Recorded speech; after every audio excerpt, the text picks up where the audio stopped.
सुनीति शतक में एक एक नीति अनेक अनेक संदेशों को देती है। आज की नीति का संदर्भ है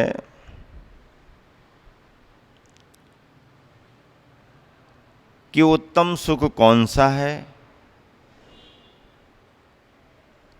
उत्तम गति कौन सी है, उत्तम प्रभा आभा किसकी है और श्रेष्ठ ज्ञान कौन सा है।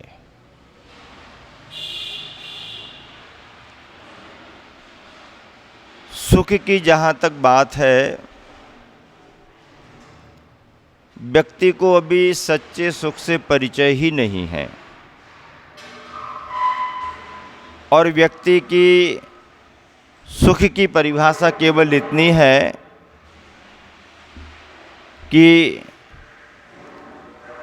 जो उसे अनुकूल लगता है,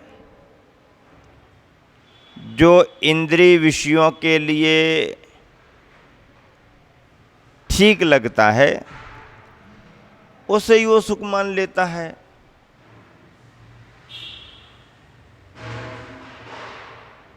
लेकिन इसे सुख नहीं कहा गया, ये सुविधा है और जिसमें अनुकूलता बनती है वो सुविधा ही हमारे लिए सुख जैसी प्रतीत होती है।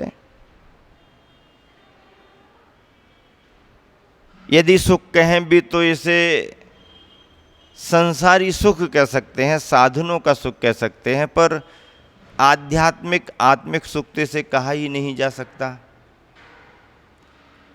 वैसे भी देखें तो सुख और दुख की जो चर्चा आती है, शब्द ही अपने आप में ये कह रहा है, ख यानी इंद्रियों को, सु यानी जो अच्छा लगे सो सुख है, और ख यानी इंद्रिय, इंद्रियों को जो अच्छा नहीं लगे सो दुख है। सुख दुख का मतलब ही है जो हमारे को अच्छा लगे सो सुख हो गया और जो हमें अच्छा नहीं लग रहा सो दुख हो गया। शब्द तो यही कह रहा। और इस परिभाषा के अनुसार संसार में जो अनुकूलता है उसे हम सुख मानते हैं और जो प्रतिकूलता है उसे हम दुख मान करके चलते हैं। परिभाषा तो यही है संसार की, सुख और दुख की परिभाषा भी यही बनी है। लेकिन इससे ऊपर उठ करके कुछ अलग तरह के भी सुख की बात है। नीतियों में गुरुवर आचार्य श्री ने लिखा, सुखम सुखेषु तममात्मजं तत् या पंचमी सा गतिरुत्तमास्तु प्रभासु सर्वासु मणि प्रभेव ज्ञानेषु विज्ञानमदोक्षयं स्यात्।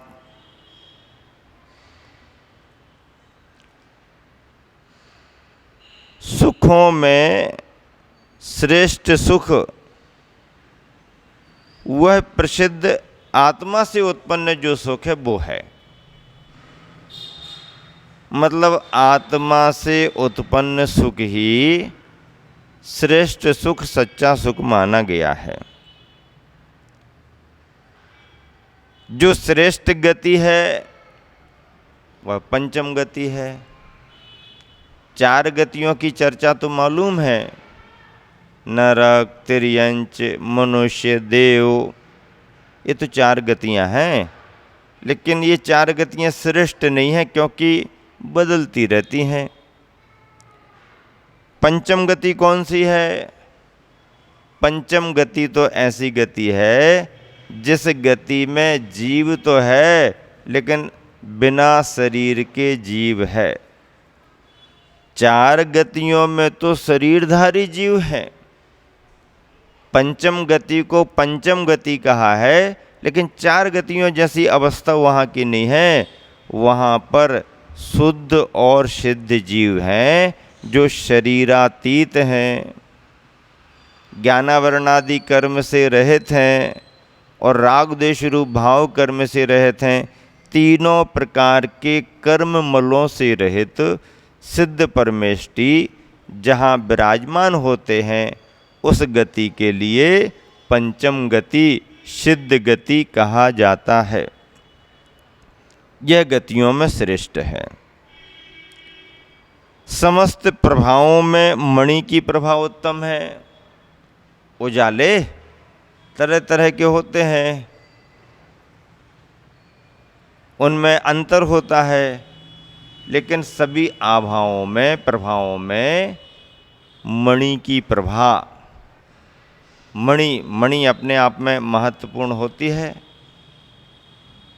चंद्रकांत मणि, सूर्यकांत मणि, विशेष प्रकार की मणियाँ जो रात में भी उजाला दे देती हैं, दिन में भी अपनी अंदर से आभा निकलती रहती है, प्रभा देती हैं। ऐसी बेशकीमती मणियाँ, उनकी आभा, उनकी प्रभा सभी प्रकाशों में उत्तम हैं।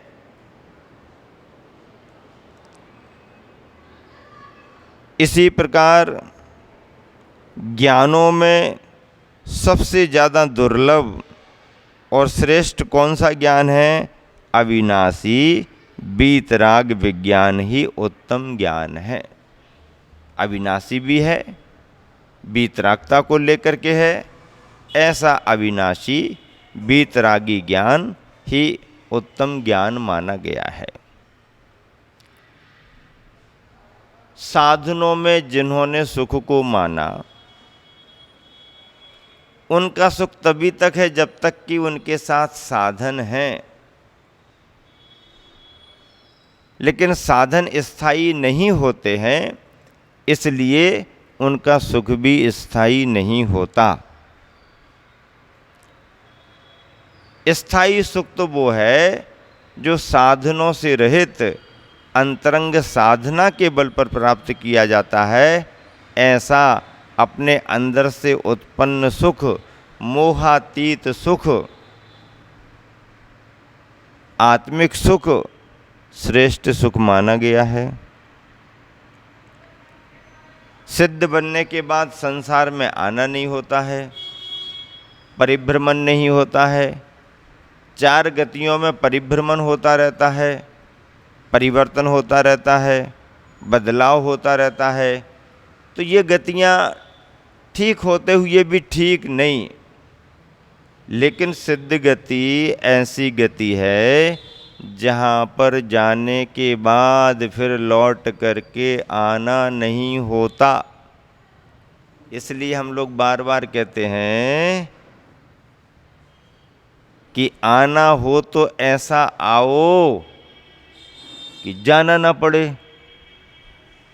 आना हो तो ऐसा आओ कि जाना ना पड़े, और जाना हो तो ऐसा जाओ कि फिर लौट करके आना ना पड़े। आ गए और फिर चले गए, आ गए और फिर चले गए, आ गए और फिर चले गए, ये तो आना जाना लगा हुआ है। आ गए तो ऐसे आओ कि जाना ना पड़े, और यदि जाना ही है तो ऐसे जाओ, ऐसे जाओ, ऐसे जाओ कि उस स्थान से फिर लौट करके आना ना पड़े। ऐसा वह स्थान सिद्धों का आवास पंचम गति के रूप में है, जो पंचम गति शरीरातीत है, कर्मातीत है, कर्म नौकर्म नहीं है। शुद्ध चैतन्य तत्व, शुद्ध चैतन्य द्रव्य अपने स्वाभाविक परिणमन के साथ अविनाशी स्थिर स्वभाव को लिए हुए है। वह गति ही श्रेष्ठ गति मानी गई है। प्रभा के रूप में मणियों की प्रशंसा कर दी। अब मणि तो सुनते हैं, पर कहाँ किसको देखने को मिलती है? चमकदार में चमकदार, चमकदार में चमकदार, और विद्युत के ज़माने में, लाइटों के ज़माने में, चमक धमक के ज़माने में ये कलर अच्छा, ये कलर अच्छा, ये चमक अच्छी, ये चमक अच्छी। अरे भैया, चमक धमक के ज़माने में, सुन रहे हो कि नहीं सुन रहे हो? बोलो, सुन रहे कि नहीं सुन रहे?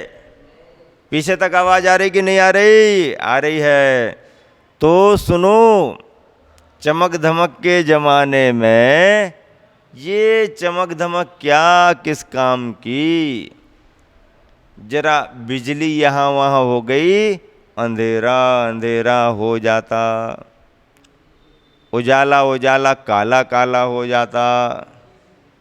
जरा सा चंद्र ग्रहण हो जाए, रात अंधेरी हो जाती।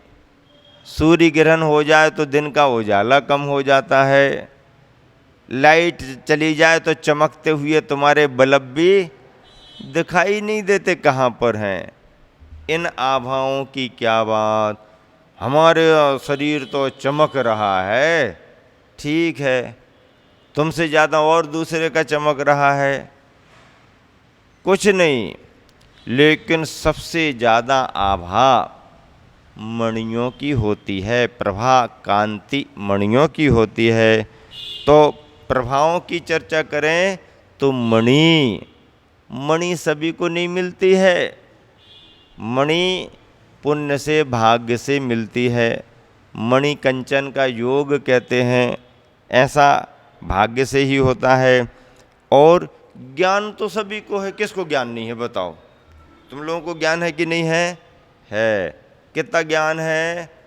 अपने घर का, अपनी दुकान का, अपने गांव का, और ज़्यादा तो टीवी के माध्यम से, इंटरनेट के माध्यम से, यहाँ का वहाँ का, इस देश का उस देश का, इस दुनिया का उस दुनिया का, नई दुनिया का पुरानी दुनिया का, नए भारत का पुराने भारत का, है सब चलता रहता है।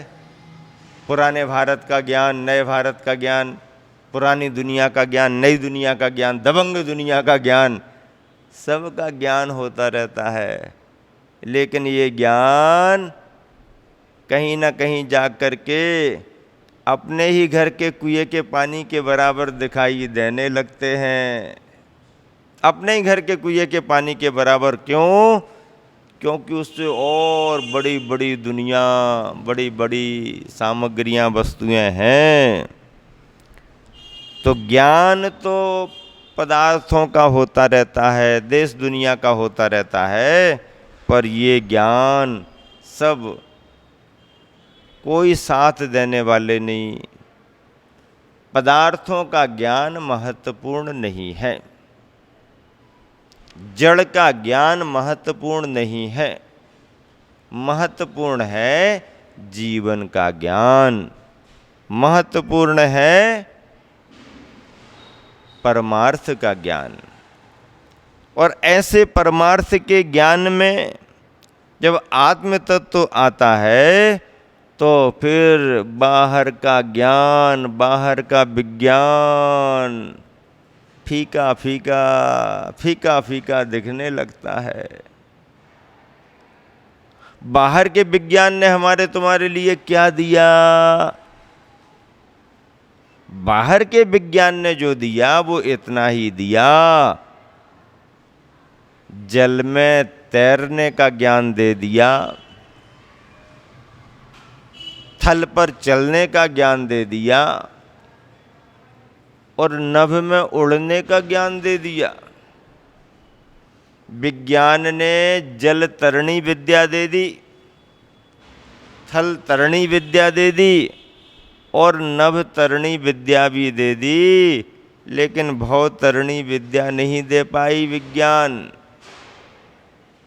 किंतु तीर्थंकर भगवंतों के द्वारा प्राप्त वीतराग विज्ञान ने इन सारी विधा विद्याओं के साथ साथ भवतरणी विद्या भी हमारे लिए दी, जिस विद्या के बल पर हम संसार सागर से पार हो जाते हैं। विद्या का आनंद अलग बात है और आनंद की विद्या अलग बात है। विद्या का आनंद अलग बात है और आनंद की विद्या अलग बात है। क्यों?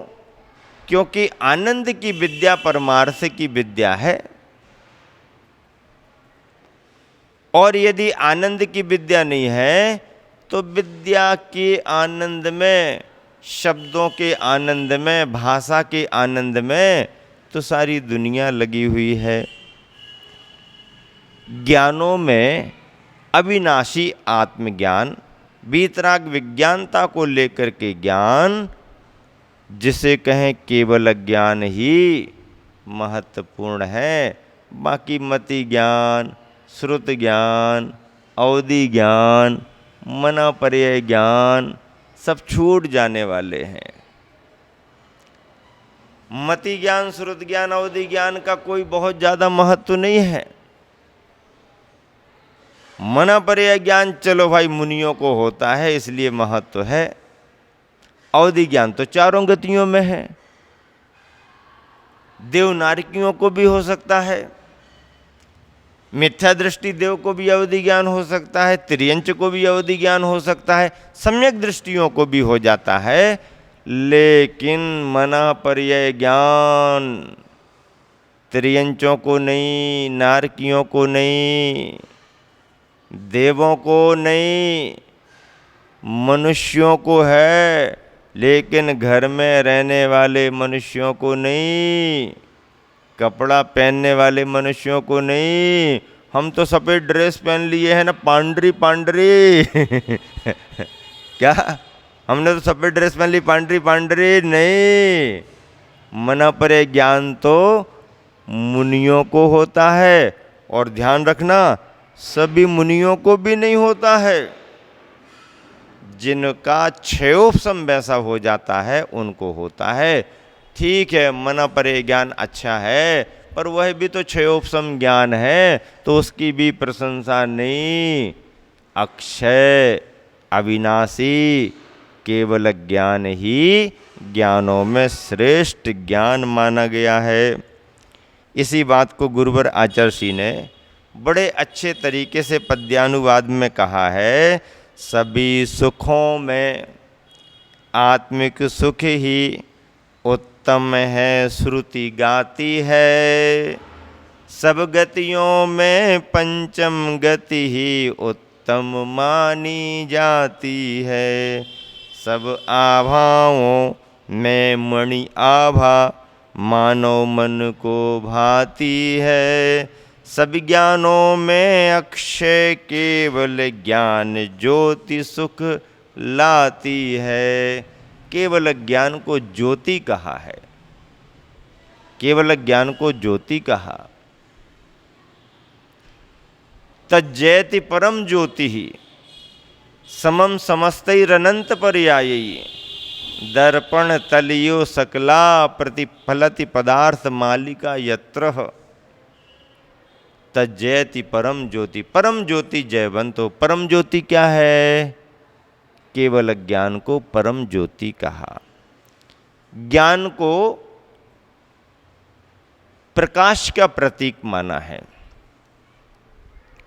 ज्ञान मार्गदर्शक है, ज्ञान उजाला देता है। ऐसी केवल ज्ञान की ज्योति, ऐसे ही केवल ज्ञान को पाने के लिए, ऐसे ही अपने क्षयोपशम के रूप में सम्यक ज्ञान को बढ़ाने के लिए दीप प्रज्वलन कराया जाता है। दीप प्रज्वलन में भावना क्या भाई जाती है? ज्ञान का दिया जलाए दे प्रभु, आज मेरे अंतर मन में। ज्ञान का दिया जलाए दे प्रभु, आज मेरे अंतर मन में। ज्ञान के दिए को जलाने की भावना है। गुरु से ज्ञान मिलता है। ज्ञान हम सबके लिए महान बनाता है। ज्ञान का संस्कार अपने आप में व्यक्ति को बहुत बड़ा महान पद दिलाने वाला हो जाता है।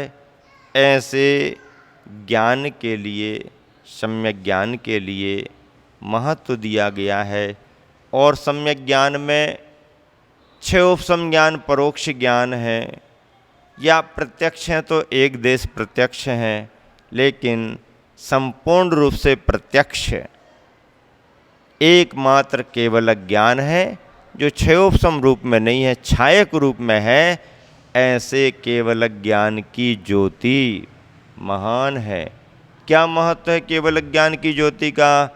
केवल ज्ञान यदि नहीं होता तो तीर्थंकरों को सर्वज्ञपना नहीं आता, और तीर्थंकरों को सर्वज्ञपना नहीं आता तो उनका उपदेश दिव्य ध्वनि के रूप में नहीं होता, और दिव्य ध्वनि के रूप में उपदेश नहीं होता तो फिर गणधर उसे कहाँ से प्राप्त करते, और जब गणधरों को ही नहीं मिलता तो फिर वह व्याख्या करके उसको कैसे आगे बढ़ा पाते, फिर बड़े बड़े आचार्यों को कहाँ से मिलता, और जब बड़े बड़े रिद्धि संपन्न आचार्यों को ही तीर्थंकरों का ज्ञान नहीं मिलता तो फिर परंपरा के प्रवाह में हमारे तुम्हारे को कैसे ज्ञान मिल पाता। इसलिए ज्ञान का महत्व है। ज्ञान बड़ा महत्वपूर्ण माना गया, और केवल ज्ञान हो तो कहना ही क्या। केवल ज्ञान आने पर ही मुनि को भगवान अरहंत की संज्ञा बनती है, उसके बिना बनती नहीं। मुनि अवस्था में अरहंतपना यदि आएगा तो घातिया कर्मों के क्षय करने पर ही अरहंतपना आता है, सर्वज्ञपना आता है। ऐसे केवल ज्ञान की प्रशंसा गुरुवर आचार्य श्री ने अपनी इस नीति में की है।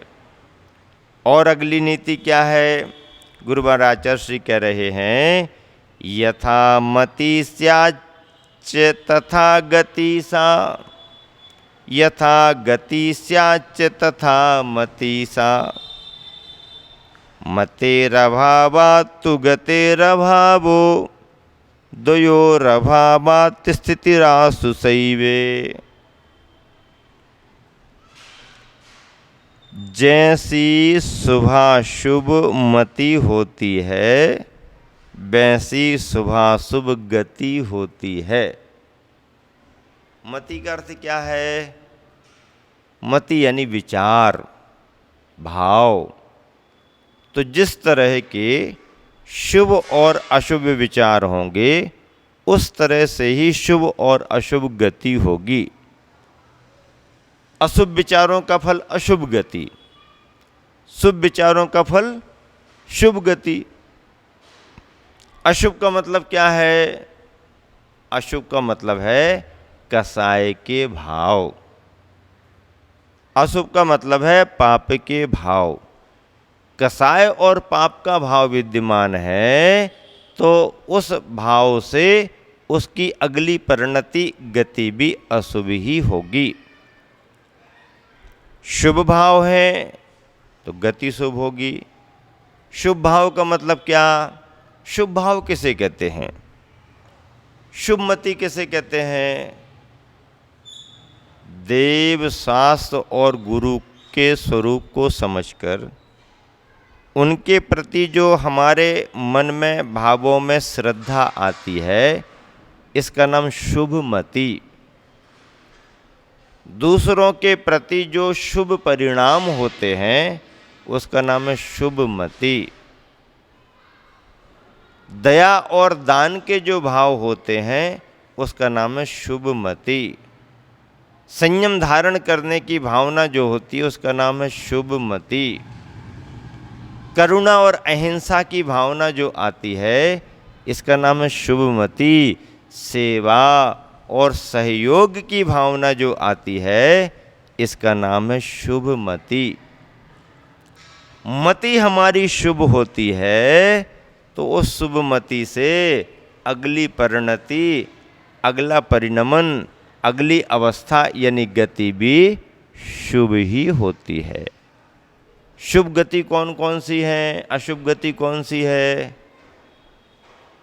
देखो, 4 गतियों में नरक गति और त्रियंच गति अशुभ है।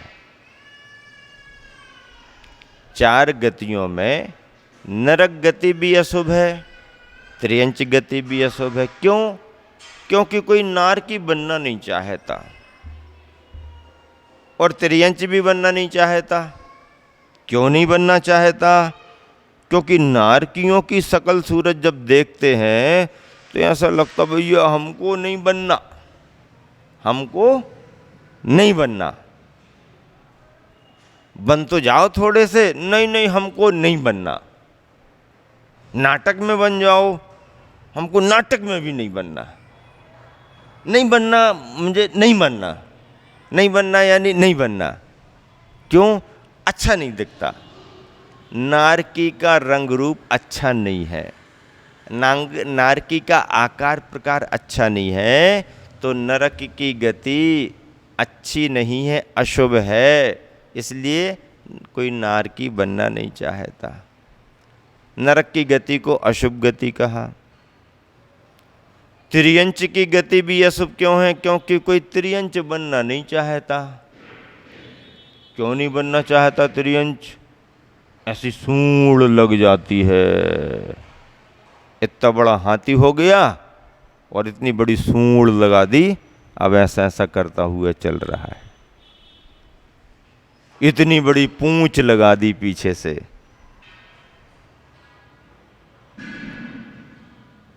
ऊंट बन गया तो चलने में ऊंचा नीचा होता रहता, ऊंचा नीचा होता रहता। अरे ये ठीक नहीं दिख रहा। कितने सारे जानवर त्रियंच गति को लेकर के, त्रियंच शरीर को लेकर के घूमते फिरते हैं, जमते नहीं। किसी किसी के शरीर अच्छे भी लगते हैं, देखने की इच्छा होती है, पकड़ने की इच्छा होती है। तितलियां देखो, पीछे पीछे लगते हैं बच्चे। तोता दिख जाए तो तोता तोता। मिट्ठू मिट्ठू, मिर्ची दिखाएगा कोई, लाल ले लो, हरी ले लो, मिट्ठू ले लो, क्या चाहिए? उसका सुभग नाम कर्म है। और भी कई त्रियंच ऐसे हैं जिनको देख करके कुछ स्नेह भी आता है। स्नेह उनके पुण्य की वजह से आता है, पुण्य से उनके लिए जो विशेषता मिली उससे आता है। लेकिन उनसे भी पूछो तो वो त्रियंच भी वो बनना नहीं चाहते, बहुत परेशान रहते हैं। तुम्हारे मनोरंजन में जो त्रियंच साधन बनते हैं, तुमको देख देख करके अच्छा लगता है, वो त्रियंच अंदर अंदर से बहुत परेशान रहते हैं। त्रियंच कोई बनना नहीं चाहता, इसलिए त्रियंच गति भी अशुभ है। दो गतियां अशुभ हो गई। मनुष्य सब बनना चाहते हैं, देव सब बनना चाहते हैं, तो ये दोनों गतियां शुभ हैं। देव की गति और मनुष्य की गति शुभ मति से ही प्राप्त होती है। यानी जितना दया का भाव आएगा, जितने जीव दया के काम करेंगे, जितना स्नेह और सौहार्द का भाव रखेंगे, जितना हम पर कल्याण की भावना रखेंगे, उस भावना से हमारे लिए उत्तम उत्तम गतियाँ मिलती हैं और उन गतियों में उत्तम उत्तम अवस्था मिलती है। सर्वे भवन्तु सुखिना, सर्वे सन्तु निरामयाः, सर्वे भद्राणि पश्यन्तु माँ कश्चित् दुख भाग भवेत्। आप ऐसा विचार करते करते भावना भाव, सुखी रहें सब जीव जगत के, कोई कभी ना घबरावे, बैर पाप अभिमान छोड़ जग नित्य नए मंगल गावे। घर घर चर्चा रहे धर्म की, दुष्कृत दुष्कर हो जावे, ज्ञान चरित उन्नत कर अपना, मनोज जन्म फल सब पावे। कितनी अच्छी पंक्तियां हैं। पंक्तियां पढ़ते पढ़ते पढ़ते पढ़ते उनका भाव जब पकड़ते हैं हम, तो पंक्तियां सरस लगने लगती हैं, रसदार लगने लगती हैं। जैसे बच्चे चॉकलेट मुंह में डाल लेते हैं ना, और बार बार घुमाते हैं, बार बार उसका रस लेते हैं, बार बार टेस्ट लेते रहते हैं, तो ये पंक्तियां भी चॉकलेट की तरह हैं। एक बार अंदर डाल लो, घुमाते रहो घुमाते रहो घुमाते रहो। क्या है पंक्तियां? सुखी रहें सब जीव जगत के। इतने ही पद को लेकर के यदि 10-25 बार आपने दोहरा लिया और अपने मन के विचार परिणामों को उसमें केंद्रित किया, तो एक अलग तरह की अनुभूति होने लगती है। अपने सुख की चिंता तो दुनिया करती करती है, दूसरे के सुख की चिंता करो तो तुमको दुख कभी नहीं आएगा। और अपने ही अपने सुख की चिंता करते रहो तो सुख मिलेगा कि नहीं मिलेगा पता नहीं, दुख तो आएगा ही आएगा। क्या है पंक्तियों में? सुखी रहें सब जीव जगत के, कोई कभी ना घबरावे, किसी को कोई भय ना हो, निश्चिंतता रहे, अभय आनंद का अनुभव करे। बहुत बड़ी बात है।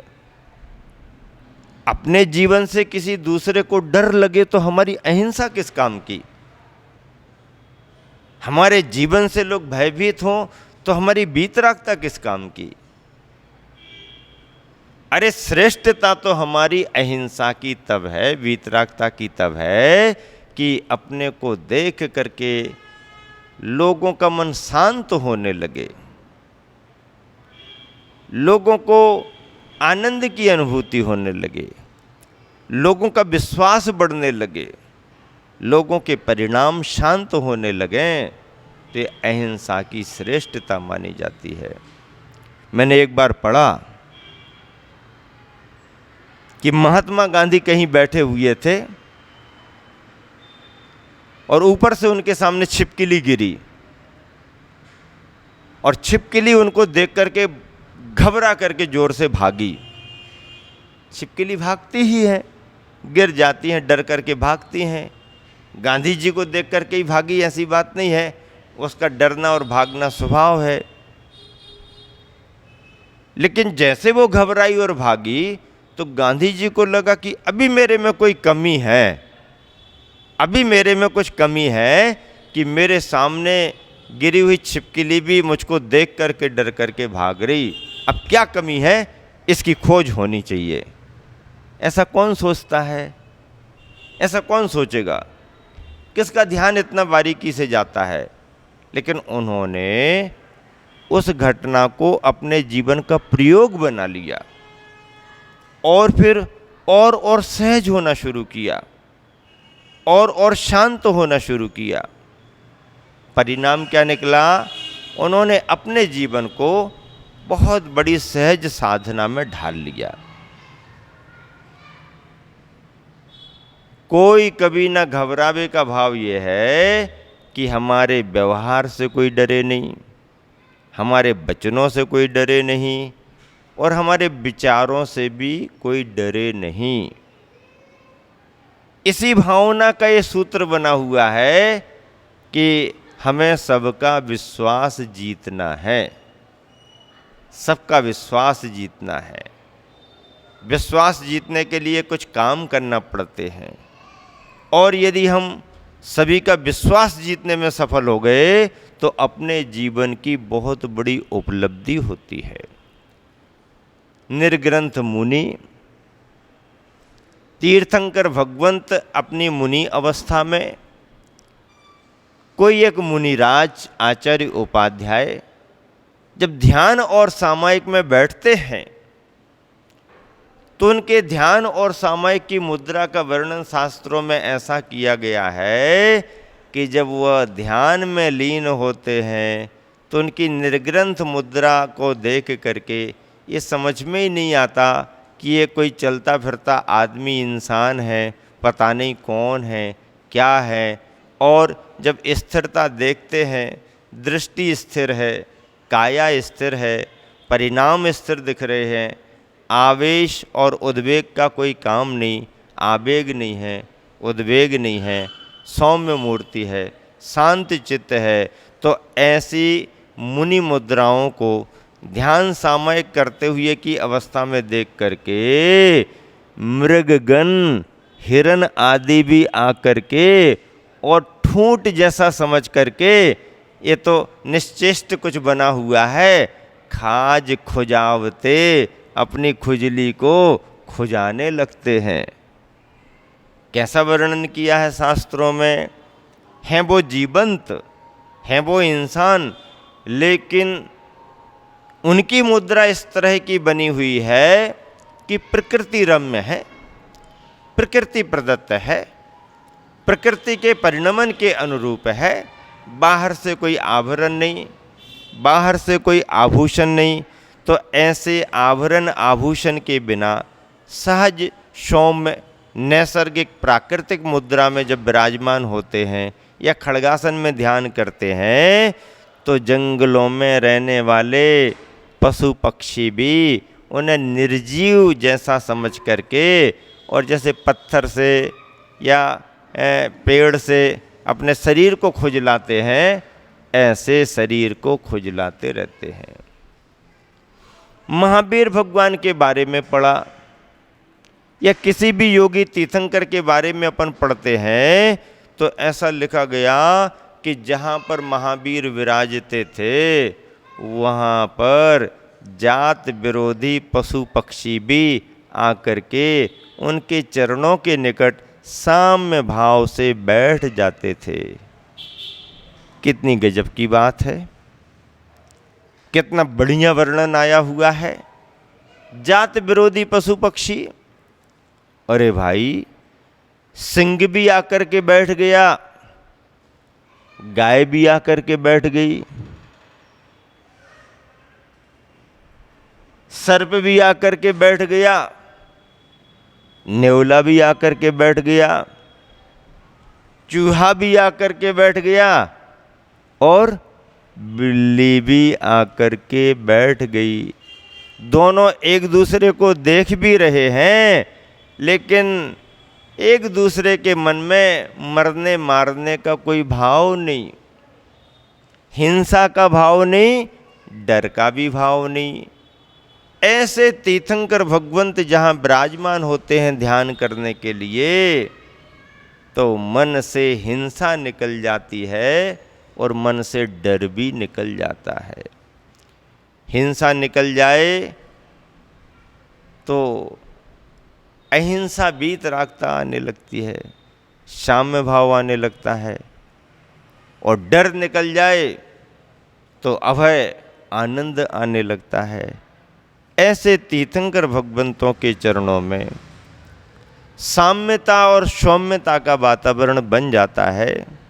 ये बीत रागता का प्रभाव है, उनके शरीर की मुद्रा का प्रभाव तो है ही है, बल्कि उस मुद्रा के अंदर रहने वाले तत्व के रूप में उनके परिणामों की विशुद्धि, शुभमति, शुद्धमति का परिणाम है।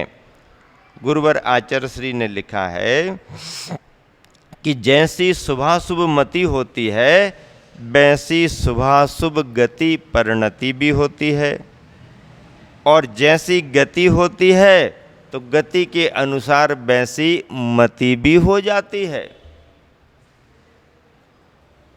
जीव जिस जगह चला जाता है उस जगह के अनुसार वो ढल जाता है, भाव भी वैसे होने लगते हैं।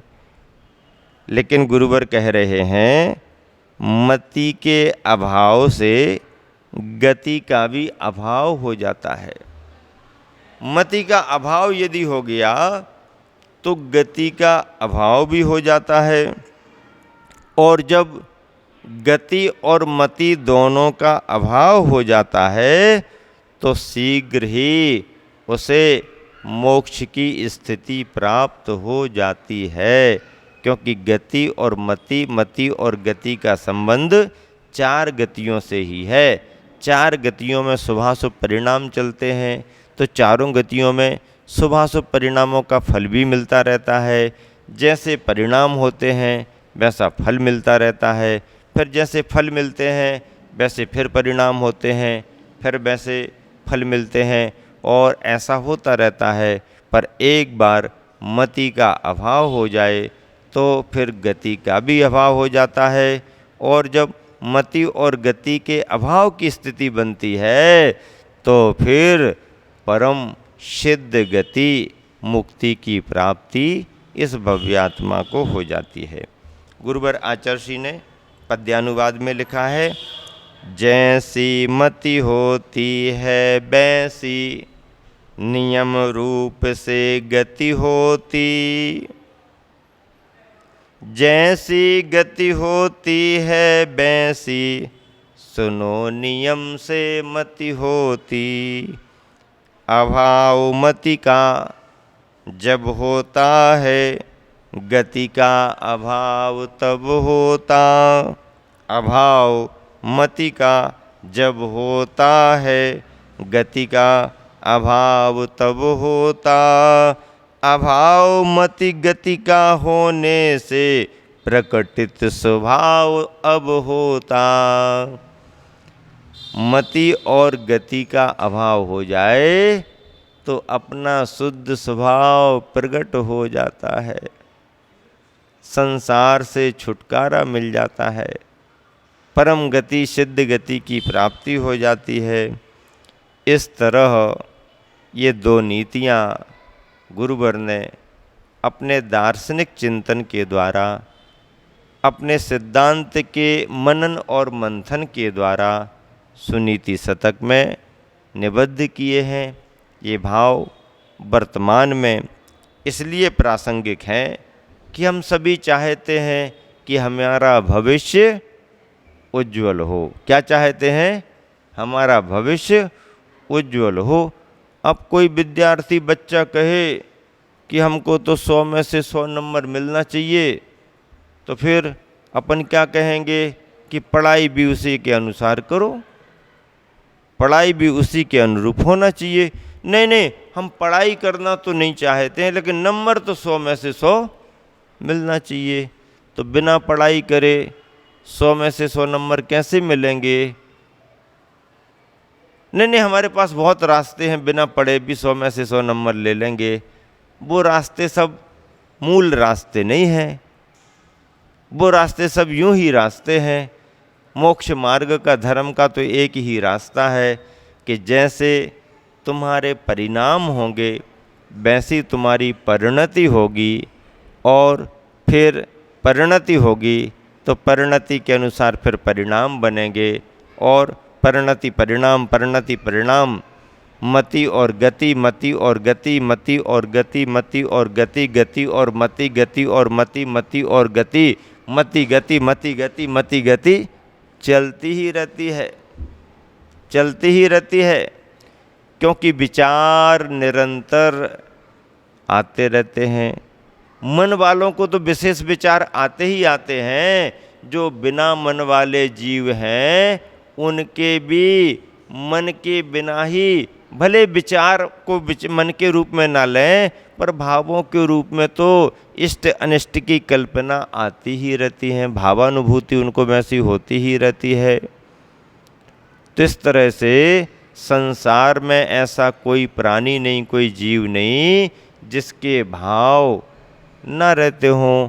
और यदि भाव हमारे केवल अपने तक सीमित हैं, केवल अपने लिए ही हैं, राग द्वेष से प्रेरित हैं, विषय कसायों से प्रेरित हैं, तो इस मति के लिए, इस बुद्धि के लिए, इन विचारों के लिए अशुभ कहा है। और अशुभ विचार हमारे भविष्य को शुभमय नहीं बना सकते हैं। हमारा भविष्य शुभमय हो, इसलिए विचारों को भी हमें शुभमय बनाना पड़ेगा। मति शुभ होगी तो भविष्य हमारा, गति हमारी शुभ होगी, और मति अशुभ है तो हमारी गति, हमारा भविष्य भी अशुभ रहेगा। और यदि आपको इन सब से ऊपर उठना है तो मति और गति दोनों का अभाव करना पड़ेगा। ऐसा किसने कहा कि मति और गति के अभाव में ही श्रेष्ठता है? तो सन्मति भगवान वर्धमान स्वामी ने अपनी दिव्य ध्वनि में कहा है। ऐसे मति और गति के स्वरूप को समझने के लिए ढेर सारे ग्रंथ हैं, शास्त्र हैं। आप स्वाध्याय करो तो बस आप तो केवल इसके आदि हो, महाराज जी प्रवचन सुनाओ, महाराज जी प्रवचन सुनाओ, महाराज जी प्रवचन सुनाओ। तो महाराज जियों के प्रवचन कब तक सुनते रहोगे? और कोई भी महाराज जी तुम्हारे लिए कब तक प्रवचन सुनाते रहेंगे? अरे भाई, निर्ग्रंथ तो तुम्हारे लिए कभी कभार मिलते हैं, ग्रंथों को अपने पास रखो, आप निरंतर उनका स्वाध्याय कर सकते हो। ग्रंथों को अपने पास रखो, आप निरंतर उनका स्वाध्याय कर सकते हो। और ग्रंथ को आपने अपने पास रख लिया तो वही ग्रंथ ज्ञान दे दे करके, उन्हीं ग्रंथों से ज्ञान प्राप्त करके तुम अपने मन की ग्रंथियों को भी तोड़ सकते हो, ग्रंथियों को भी दूर कर सकते हो। और यदि ग्रंथों के पढ़ने पर भी तुम्हारी ग्रंथियां दूर ना हो तो किसी निर्ग्रंथ के चरण पकड़ लो, निर्ग्रंथ का सानिध्य प्राप्त कर लो। क्यों? क्योंकि हमारे गुरुवर कहते हैं, चरण तो बहुत छुए आज तक तुमने, अब आगे बढ़ कर के आचरण भी छुओ। चरण तो बहुत छुए हैं तुमने, और चरण छू छू करके चरणों को परेशान भी कर दिया है तुमने। गुरुवर आचार्य श्री कहते हैं, चरण तो बहुत छू लिए तुमने, अब छूने को मिल जाए तो अच्छी बात है, नहीं भी मिले चरण छूने तो कोई बात नहीं, क्योंकि भीड़ भाड़ कम हो, एक आध दो जन हो, विवेकी हो, व्रती हो तो बात अलग है। असंयमी और अविरती लोग आते हैं, श्रद्धा खूब रखते हैं। गुरुवर आचार्य श्री से हम लोग कहते, गुरुदेव क्या फर्क पड़ता है, चरण ही तो छूना चाहते हैं। तो आचार्य श्री कहते हैं कि मैं मना कहाँ करता हूँ, लेकिन विवेक तो रखें, शुद्धि तो रखें, धक्का मुक्की तो ना करें, आराम से तो करें। अरे कभी कभी तो इतना अविवेक रहता ग्रस्तों का कि नाखून इतने बड़े बड़े भी रखे रहते हैं, फिर भी पैर पकड़ने की कोशिश करते हैं, और कई बार उनके नाखून भी गुरुओं के चरणों में लग जाते हैं। तो पुण्य की जगह तुमने पाप और उल्टा कमा लिया। अरे नाखूनों की सफाई तो करो, अच्छे ढंग से स्नान विस्नान करके तो आओ, जरा साफ सुथरे शुद्ध कपड़े पहन करके तो आ जाओ, जरा व्रती तो बन जाओ, प्रतिमाधारी तो बन जाओ। अरे चरण छूने की बात करते, तुम्हारे सर पर गुरुवर की पिच्छी भी रख दी जाएगी, गुरु के मन में अपने आप भाव आता है, अरे संयम ले रहा है, नियम ले रहा है, प्रतिमा ले रहा है, तो सहज ऐसा योग बनता है। लेकिन लोग इन सब में उत्सुक कम होते, नियम की बात मत करो, व्रती बनने की बात तो बाद में देखेंगे, अभी तो चरण छू लेने दो, अभी तो चरण। अरे भैया, चरण छू छू करके भी क्या करोगे? अब चरण तो बहुत छू लिए तुमने, अब थोड़ा सा आचरण छूना शुरू कर दो। कई बार हम लोग भी गुरुवर से कहते हैं कि गुरुदेव क्या बिगड़ता है तुम्हारा, थोड़ा सा छू तो लेने दो, वृत्ति है, अभी मोक्ष मार्ग पर आगे बढ़ने वाले युवा हैं, छू लेने दो। आचार्य कहते हम मना कहाँ करते हैं, पर थोड़ा विवेक से आए, नियम संयम लें, कुछ तो धार्मिक भावना प्रकट करें, आदि आदि। तो हम लोग कहते गुरुदेव आपके चरण छू लेने से आपका कुछ नहीं बिगड़ता है, लेकिन इनकी बिगड़ी हुई सुधर जाती है। आपका क्या बिगड़ता, इनका बिगड़ा हुआ सुधर जाता है। मुस्कुरा देते हैं आचार्य श्री, लेकिन इसके बावजूद भी हम सबको सावधानी रखना पड़ती है, विवेक रखना पड़ता है। भावना तो सभी की होती, अब 1000 आदमी लाइन में लगे हैं, 1000 आदमी की भावना है, 1000 आदमी गुरुवर के चरणों का स्पर्श करे और वही अपेक्षा रखे कि हाथ उठा उठा करके आचार्य श्री अच्छा आशीर्वाद दें, तो 1000 बार बार हाथ नीचे ऊपर करेंगे आशीर्वाद देने के लिए, तो फिर हाथ की स्थिति क्या बन जाएगी? अरे भाई, बहुत सारा काम तो देख कर, मुस्कान से और भावनाओं से भी पूरा हो जाता है, ऐसा अपने मन में विश्वास भी होना चाहिए। इस तरह से चरण ही नहीं बल्कि आचरण को भी छुओ, ये सूत्र भी गुरुवर का बड़ा प्रेरक है, हम सबको पकड़ने जैसा है। हमारे भाव शुभ होते हैं, शुभ सानिध्य मिलते हैं। अपने जीवन को पुण्यमय धर्ममय बनाने के लिए देवशास्त्र गुरु का आलम्बन लेना पड़ता है। देवशास्त्र गुरु के माध्यम से हमारे मन में शुभ भावनाएं आती हैं और वही शुभ भावनाएं हमारे उज्ज्वल भविष्य को बनाने वाली हैं, क्योंकि हमारे मन के शुभ भाव समस्त संसारी प्राणियों के प्रति भी उज्ज्वल भविष्य की भावना करते हैं, कामना करते हैं। जैन परंपरा में तो पूजा के उपसंहार में एक अर्घ यूँ चढ़ा दिया जाता है कि सभी का भला हो, सभी का भला हो, सभी को शांति हो, सभी को शांति हो, सभी का कल्याण हो, सभी का कल्याण हो। भगवान सभी का कल्याण हो, हमारा भी कल्याण हो, सबका भी कल्याण हो। इस भाव से विश्व शांति की कामना से एक अर्घ प्रतिदिन पूजा के रूप में अर्पित कर दिया जाता है। ऐसे शुभ भाव परिवार के प्रति, माता पिता के प्रति, कर्तव्य के प्रति, अपनी समाज के प्रति, अपने नगर के प्रति, अपने राष्ट्र के प्रति यदि हम एक जागरूकता के नाते राष्ट्र समृद्धि के लिए, राष्ट्र रक्षा के लिए यदि भाव करते हैं तो ये अच्छे भाव, शुभ भाव हमारे उज्ज्वल भविष्य के परिचायक हैं। हमारी तुम्हारी सबकी भावनाएं मिलकर के राष्ट्र को समृद्धमय बनाते हैं, राष्ट्र को प्रगतिशील बनाते हैं, राष्ट्र की पहचान बनाते हैं। भाव हमारे शुभ होना चाहिए। मति हमारी अच्छी होती है तो उसकी परिणति भी अच्छी होती है और सद्भावना, शुभ भावना का प्रभाव पड़ता ही है। विज्ञान ने इसे बहुत अच्छे रूप में स्वीकार कर लिया है कि अपने भावों का प्रभाव प्राणियों पर तो पड़ता ही पड़ता है, प्रकृति पर भी पड़ता है, पाषाणों पर भी पड़ता है। अपने भावों का प्रभाव, अच्छे भावों का भी प्रभाव पड़ता है, बुरे भावों का भी प्रभाव पड़ता है। और इसी को जैन विज्ञान ने लेश्या कहा है। लेश्या कसाय से अनुरंजित योगों की प्रवृत्ति होती है और वह लेश्या जब अशुभ रूप में होती है तो फिर अशुभ फलदायी होती है, शुभ रूप में आती है तो फिर शुभ फलदायी होती है। इस तरह से यह विषय गुरुवर आचार्य ने जो रखा है कि जैसी मति होती है वैसी नियम रूप से गति होती, जैसी गति होती है वैसी सुनो नियम से मति होती। अभाव मति का जब होता है, गति का अभाव तब होता। अभाव मति गति का होने से प्रकटित स्वभाव अब होता।